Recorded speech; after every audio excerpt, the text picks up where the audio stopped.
The people of Pakistan-occupied Gilgit-Baltistan have been protesting against what they see as a series of discriminatory policies that have long burdened the region's businesses and residents.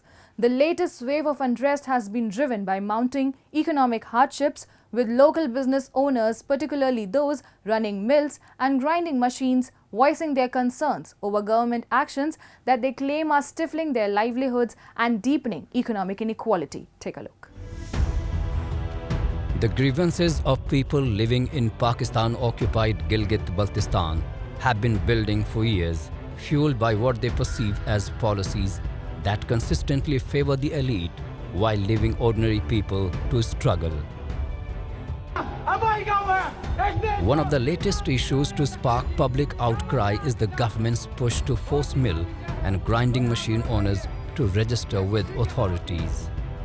Protesters argue that this registration is not a genuine effort to regulate the businesses, but rather a covert scheme to impose hefty taxes disguised as registration and renewal fees.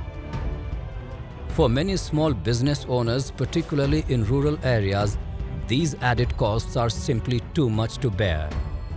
They argue that such measures only serve to stifle local industry and create more financial obstacles, worsening the already difficult economic situation.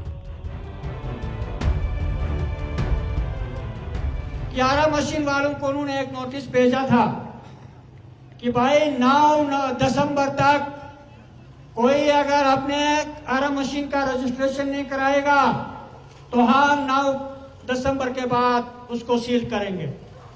जब अवामी action committee ने इस पर रद्द अमल शुरू किया तो उन्होंने इसको अब तक रोका गया है, लेकिन दरमियान में जब थोड़ी सी खामोशी होती है तो वो फिर उभर आते हैं और इनको नोटिसें देते हैं कि आप रजिस्ट्रेशन कराओ और सालाना 15,000 रुपये आप रिन्यूअल फीस दे दो।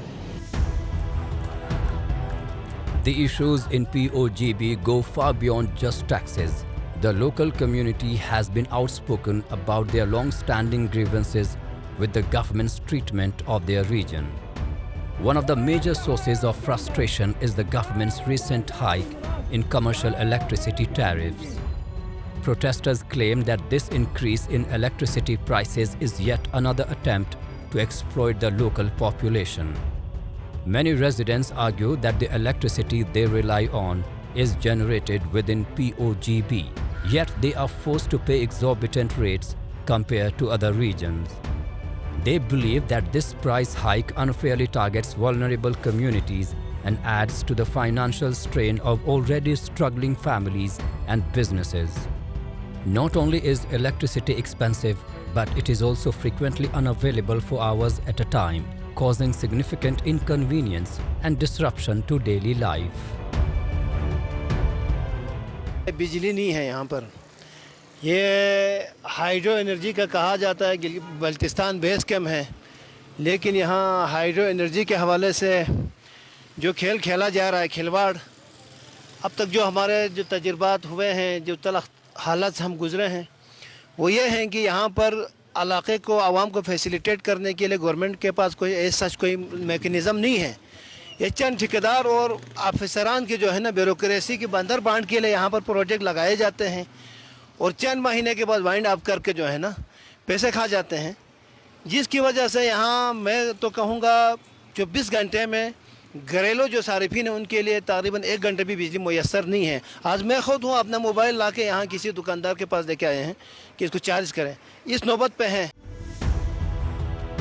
Another issue fueling the protests is the controversial re-implementation of the Land Reforms and Finance Act. Locals in PoGB see this act as another tool to benefit powerful elites at their expense. For them, the law is nothing more than a continuation of discriminatory policies that favor the rich and well-connected while leaving the region's most vulnerable residents even more marginalized. Critics of the act argue that it does not account for the needs of smaller communities which have been historically neglected by government policies. They fear that this new legislation will only serve to widen the gap between the wealthy and the poor, further entrenching the socio-economic disparities that have plagued the region for years.